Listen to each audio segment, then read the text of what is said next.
board members from the foundation. We have recently increased our board members with 5 young people to ensure that the foundation continues with new life and new blood well into the future. So our first session will be chaired by Dr. Shakira Chunara, a board member, but as she describes herself, also as a public health practitioner. So over to Shakira, and thanks to everybody for being here as well. Thanks very much, Sean. And I think, we're ready to kick this off, or really kick this rally off. And it would have been nice to do it in person, but unfortunately, during these times, we're going virtual.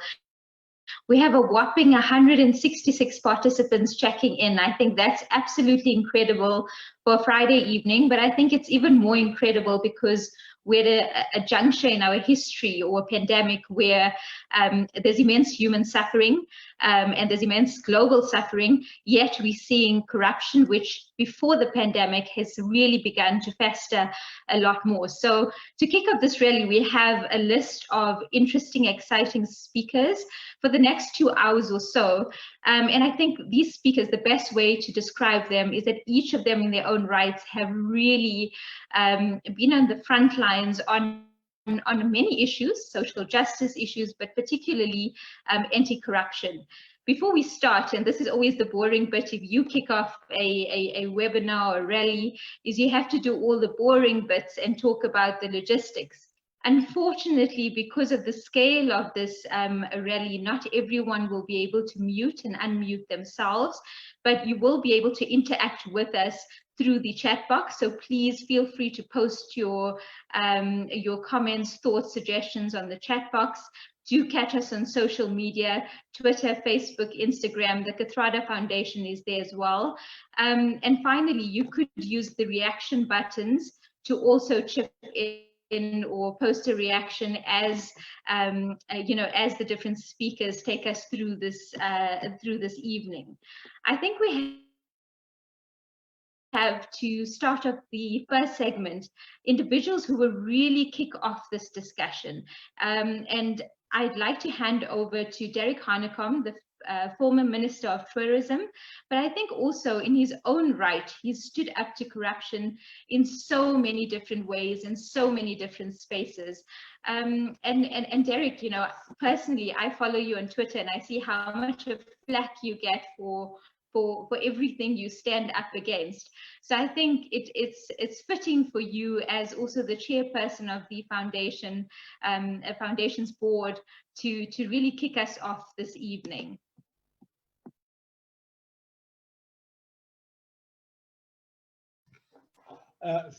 Thanks so much, Shakira.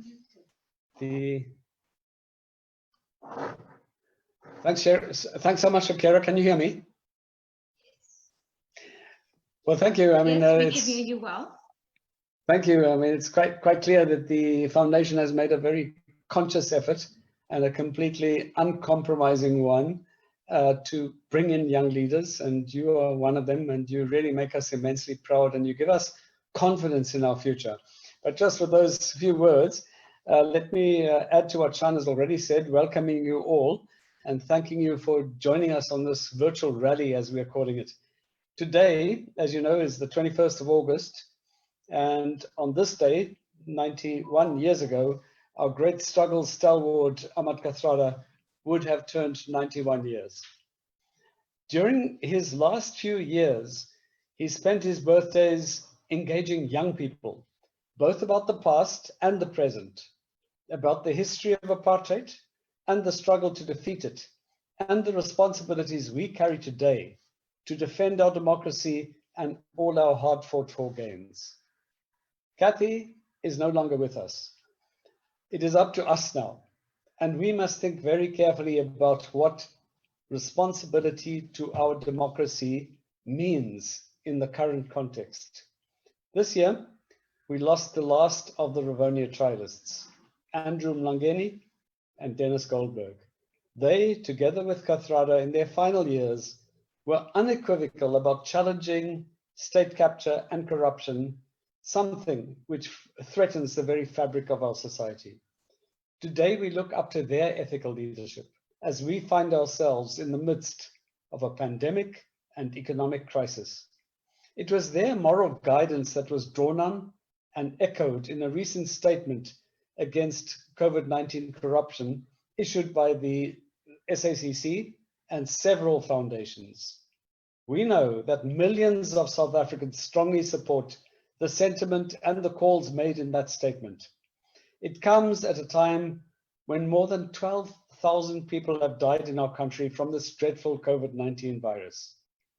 So, dear friends, even as we are gathered this evening to join this virtual rally, let us just briefly lower our heads for a moment in memory of them and their loved ones, and to pay a special tribute to the many brave and dedicated health workers who went far beyond the call of duty in responding to this crisis. Just for a few seconds, let us just remember them and pay tribute to them.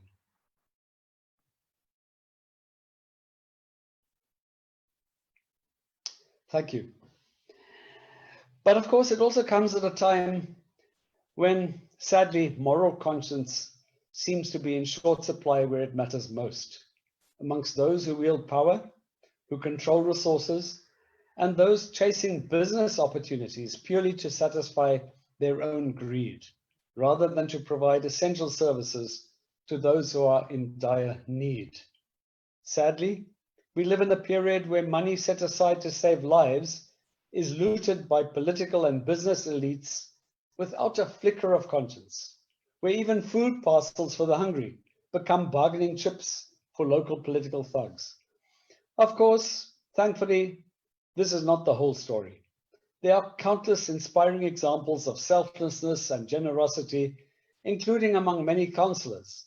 But one case of looting money or stealing food intended for the poor is one too many. Unfortunately, during the past few weeks, many cases of callous looting have come to the fore. We look at examples of clean governance and ethical leadership in the earlier part of our democracy at a time, a very unfortunate time, when some of our political leaders quite unashamedly say that it's okay for political leaders to be doing business with the state. It's okay for family members to be doing business with the state, and they don't seem to see any contradiction in it. Examples abound of earlier leaders who were unafraid to take decisive ethical action, even against some of their own closest comrades.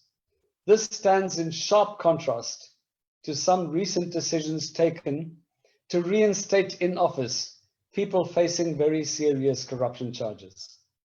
In the most recent case, a case that has invoked huge anger and disappointment, a former mayor who is out on bail is made a member of the provincial legislature. Now, these are the things that we simply cannot tolerate. Of course, within our own organization, we will take issue with this, we will take this matter up, but these are the things that have made society angry, has given rise to huge disappointment and, in fact, disillusionment in many ways, but also gives rise to the kinds of actions that we now deem to be necessary and could be the catalyst and should be the catalyst to mobilize society in support of what is good, in support of all of the right things that we ought to be doing. Responsibility to our democracy, of course, requires more than us simply taking a look at the state of affairs and analyzing the state of affairs. Yesterday, we marked the 37th anniversary of the UDF. When it was launched in 1983, in a community hall in Rocklands, Mitchell's Plain, there was a realization that society needed to be mobilized. Students, professionals, faith-based organizations, even up to street committee level, to confront apartheid and to bring it to an end. And that is why we are here today, because we have come to a realization that we cannot allow those in powerful positions, along with their greedy friends in the private sector, to abuse our democracy repeatedly. We cannot allow them to hide behind the veneer of championing transformation when in fact they steal from the bellies of the poor.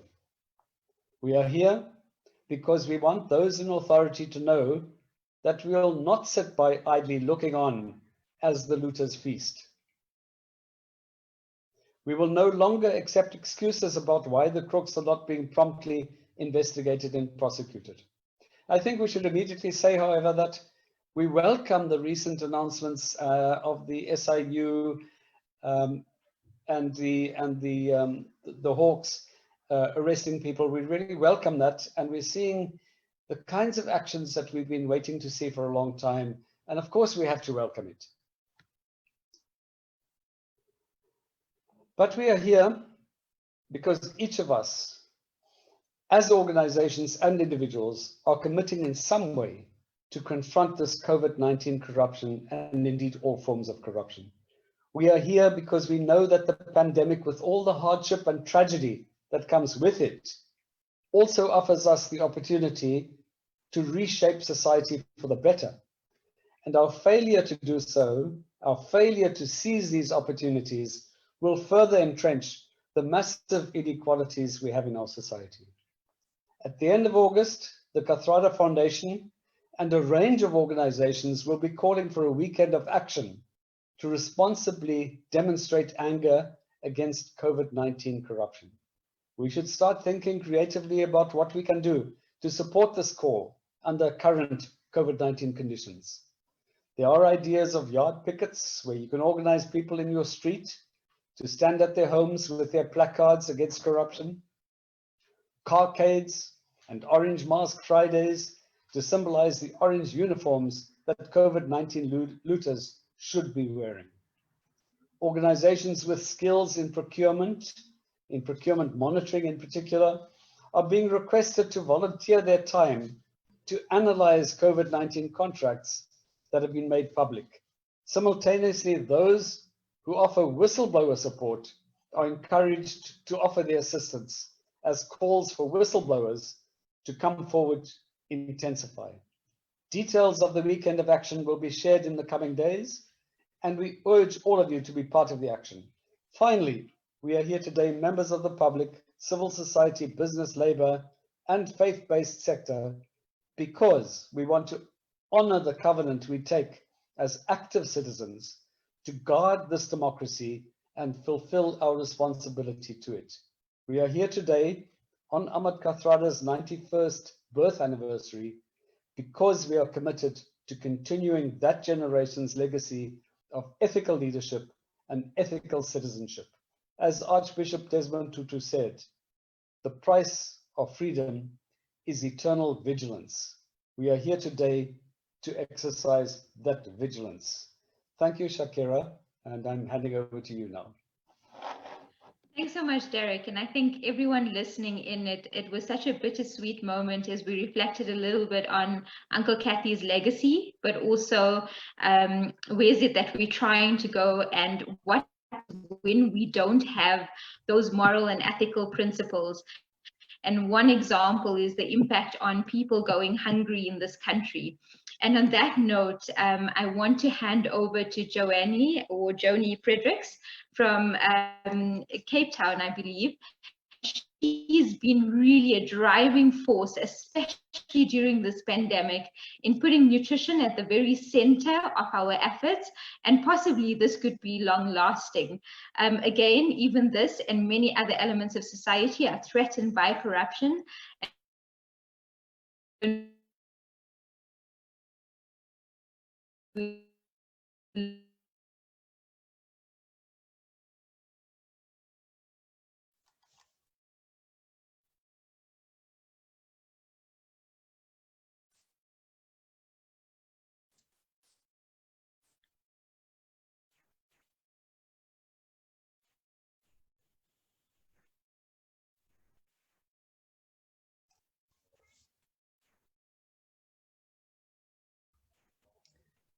Good evening, everybody. Can you hear me? Well, look, let me start off by saying thank you very, very much to the Ahmed Katharada Foundation for inviting me to this very, very important conversation. I am deeply, deeply, deeply disturbed and quite angry, frankly, because I should not be sitting here. Tonight, I'm speaking to you from my room because there is no other place in this place that I call home. This, where I find myself today, along with so many community leaders across South Africa, reminds me of the apartheid years where trade unions had to do this type of organizing, because this is really what it came down to. And what is really very disappointing is that the very leaders that we are now pushing back against are those who joined us in those days to fight the apartheid. And what is really painful for us on the ground is that we keep on hearing stories about big actions against people that are found guilty of corruption. But I think, looking over the past 5 months, I think that we are handling this thing a little bit wrong. And I will tell you why. If a leader in business or in a non-profit organization, if there is any corruption or any fraudulent activities or anything found, the leader of that institution is being called upon whoever to be accountable immediately. And I see that every time, even in the Jacob Zuma time, every time it's the lower level people that are being dragged. I think we need to start changing the status quo, and we need to bring the leader to answer for the corruption. I think we must start with President Cyril Ramaphosa. He needs to be called to come and account for everything that is going wrong here. Because I believe that as the leader, as the father of this nation, he must be able to say why things are the way they are. This is not simply a hunger issue. We on the ground, we are fighting a much, much bigger fighting than government want to acknowledge. Because I tell you now, if we decide today that we will stop giving food to the hungry masses, these people, they will go and vandalize shops and stores and businesses. Because the hunger on the ground is real. People are attacking me and they say that I'm working for the DA and whoever. I don't give a damn. Excuse my French, but I don't care about politics. My issue is hunger. Because every morning at 6 and even before 6, when I open my door, there are children sitting waiting for something to eat. And I am quite upset that we, all of us, has allowed President Cyril Ramaphosa to get away with his leaderless behavior. The issue around leadership is not whether you are standing up strongly enough to stand up against whatever doesn't work, but it's about your quietness. And the issue around President Cyril Ramaphosa's quietness is what will drive people to starve from to die from starvation. President Cyril Ramaphosa has been very quiet on the issue of hunger. He has been very, very quiet on the issue of starvation. He is not talking about what will happen to people who are being found guilty of corruption. And in many instances, I believe that he is not even the leader, because if you look at how he addresses the nation, on the last 3 occasions, I noticed that he is literally reading from a piece of paper. And what is most telling is that he does not take questions from the media. Now that, in my view, is that somebody that has not been prepared, that is not prepared to face the nation. Because if he was the leader, if he was prepared for facing us, the public, then he would be able to answer questions from the media. An example is the time that when he announced that the banning of the cigarettes were going to happen the next day. Lo and behold, the next day, Minister, what's her name? I call her the cigarette minister. She came and she said, no, it's not going to happen. Now, how insulting, and how, the impression that it gave us, and I really think this is where all of us on the ground lost respect for the president. is when he allowed a minister to come and unsay what he said the previous day. I feel that, oh, and by the way, those of you who didn't know, Johnny Fredericks, I am in the process of starting a constitutional case against President Cyril Ramaphosa for failing to feed the people. And I would be very, very pleased to see you join me, especially Madam Tudi Maransela, because I know how she likes taking government on. But the issue right here on the ground is, if it wasn't for private individuals and companies and businesses supporting us to feed the nation over the last couple of months, we would have seen many, many people die, not of COVID-19, but purely because of hunger. Yesterday, one of the EMS ambulance drivers came to me and she said, Joni, please, please, please, you need to give me some food for a family. I have nowhere else to go. I have asked everybody. You are my last. And I said, but what is the issue? Why are you so urgently looking for food? Because I know everybody's hungry. And she said, Joni, the patient that I went to pick up was so hungry and so weak that she couldn't even get in the ambulance. And the first thing that she managed to say was to say, please, when you bring me to the hospital, please, please ask them for a piece of bread for me. This cannot happen. Not in 2020 and not in a democracy. We cannot allow this. There is food and there is money. If the government can once again bill the airlines with 10 billion rand, then they can and they must be held responsible to immediately make money available so that food can be bought to feed the masses. We cannot stand back and say it is not our business. Please remember, and I see that there are businesses also here, remember that if I stand out of the way and if my peers stand out of the way and we say we don't want to do this anymore, then businesses, you are next in line. I promise you that the communities will turn to looting and they will steal and they will break into businesses. And yet, all of us allow President Ramaphosa to get away, and I am pointing to him because he is the main thief by virtue of his silence. And what leader is such a puppet that he wouldn't come and meet a community leader on the ground? What is wrong with that? 5 months ago, I invited him, not to insult him, because 5 months ago, I really still respected him as my president, as somebody that had my well-being at heart.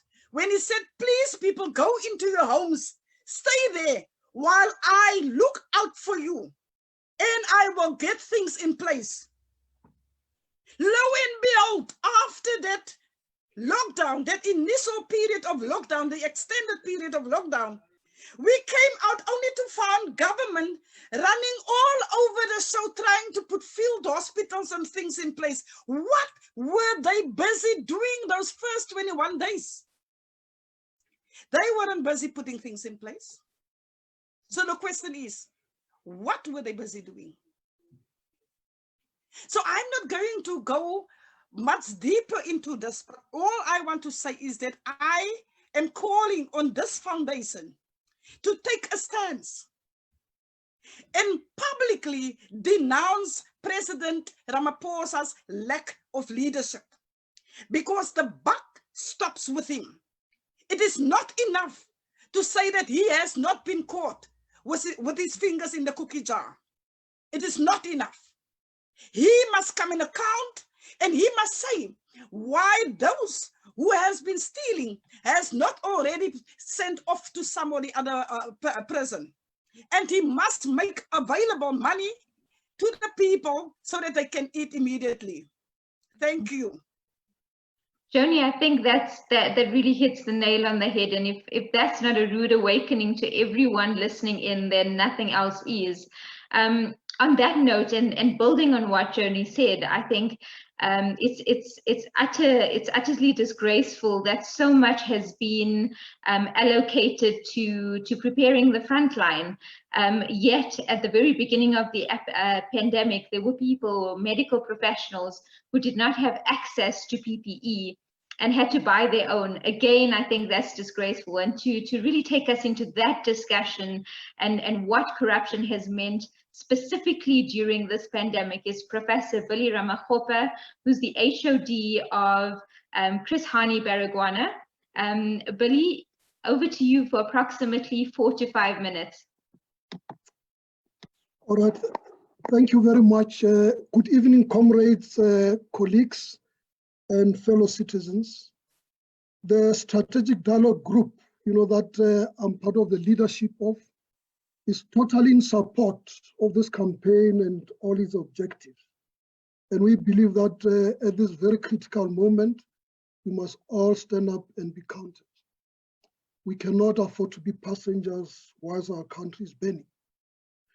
We are converged here, inspired by an admirable man who stood against and survived the atrocious apartheid regime and all that it inflicted on him. A man who made a profound pronouncements about the triumph over evil. Him and his comrades, fellow Rivonia Treason Trial and Robben Island conquerors, sacrificed their youth, families, lives, and freedoms that we so much enjoy today. During their incarceration, we did not know them, but their deeds, their influence inspired us, all of us, one generation after the other. They still do, despite the fact that they are long gone. I'm sure all of us here who are participants, we feel we could be given 91 minutes to talk about this icon and giant of our struggle. Now, in the early part of this year and late last year, the COVID-19 descended upon us. And it has since, wreaked havoc across the globe, from one continent to the next. It has caused immense devastation and loss of life. Now, this instilled a lot of fear amongst many people, all of us, considering the state of our ailing health system in this country, especially the public health system that serves the majority of our people.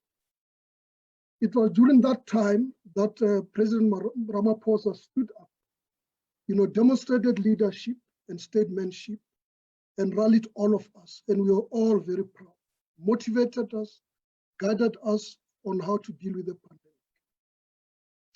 The whole country was firmly behind him. Now, everyone stood with pride, led by a president who demonstrated a caring attitude and the readiness to lead. I must also say that our Ministry of Health, our provincial health structures, the Medical Advisory Committee, and all levels of our health system, both in the public and the private sector, rose up to the challenge. The national and provincial command centers were created. And for us, this was quite admirable. We thought now we're getting the grips of this pandemic. Now we had locally structures set up. At the hospital, beds rationalized, ICU ventilators, and the staff was also juggled around to make space for what was supposed to happen. Now we all prepared to receive and resist, and assist the afflicted and save lives. On the other hand, our colleagues, the nurses in the private sector, both the GP specialists and the nurses, also rose to the challenge, organized themselves, initiated discussions for wider collaboration between the public and the private sector. That was never known before in this country. Now the goodwill, the camaraderie, the cooperation that was demonstrated, with the main motivation not being money, but to help our fellow human beings. To me, that statement was humbling and will reverberate in my mind for many years to come. Now, what a pity that our own government failed to seize that moment it missed an excellent opportunity to unite these two sectors and lay a foundation for a universal healthcare. Now, we also feel that we could have, during this state, created a common vision that would unite people for a better healthcare for all. Now, the healthcare workers in our public hospitals, from Cape Town, Durban, Livingston, and so forth, really demonstrated their resilience, the determination against all odds, with a background of poor infrastructure, lack of equipment, almost non-existent supply chain, no PPEs or PPs of poor quality, as well as a lack of logistical support and shortage of staff. Everyone stood up to the challenge. Doctors, nurses, and the support staff.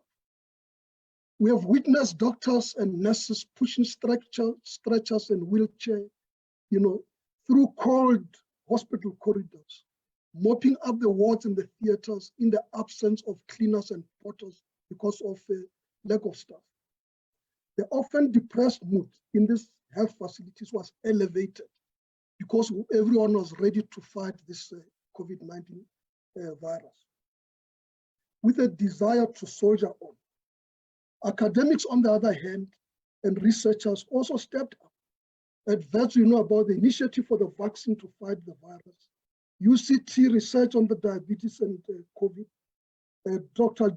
George Mukari as well, on the outcomes in the intensive care and so forth. And of course, our Medical Research Council also supporting all this effort. We also had our Medical Advisory Committee, which was providing us with up-to-date information, predictions with the amazing precision. So everybody was on board, and we're very proud as a nation. The healthcare workers got sick, afflicted with the virus, quarantined, some of them lost their lives. May their souls rest in peace. Also, the burnout, was becoming evident, as well as psychological trauma. Increasingly, there was absenteeism, and people were not at work and so forth. Clearly, this was biting on our healthcare workers. By the way, behind these people, these are parents, they've got parents, these young doctors, the nurses and so forth, who were fighting this invading virus. You've got young husbands, wives, fathers, mothers, who put their lives on the line. Our healthcare workers. Can I quickly ask you to give us a 30-second quick wrap up, because we have an exciting lineup, but I think you've given us a great teaser. All right, yeah, I want to now say that, at the coal face, we are really disturbed that, as billions were being mobilized, that there were some of our comrades, people who were supposed to lead us, that were supposed to be caring, that saw an opportunity to become millionaires overnight. Now, this is a disgrace of immeasurable proportions. Out of the terrible, devastating illness, some people saw themselves making a killing. We are very unhappy, and we are hurt, and we are beyond disappointment. We are utterly disgusted, and we feel that we have missed an opportunity out of this pandemic to see it as a wake-up call to clean up our health system. And now we're calling upon everyone now to rise up, that we should be counted, that we should nib this culture, this rotten culture in the bud. Let's all stand up and be counted, and we fully support, this initiative. Thank you. I really like that, Prof. Billy, a wake up to the healthcare system. I think that's powerful. Everyone who's listening in, and I think we've reached well over 297 people already on this online rally. A warm thank you for joining us. We've heard from Derek Hanekom, we've heard from the powerful Joni Fredericks, and now Prof. Billy Ramakgopa from Chris Hani Baragwana. I think this was just essentially a teaser of what's to come. But I think it's also, and I don't know if it's resonating with you as well, the energy that we're feeling, but also the unity we're feeling in terms of everything being unacceptable. How do we deal with it? This is a big, robust, open space. There will be differing views, and I now hand over to Kavisha Pillay for the rest of the program and other facilitators. Thank you.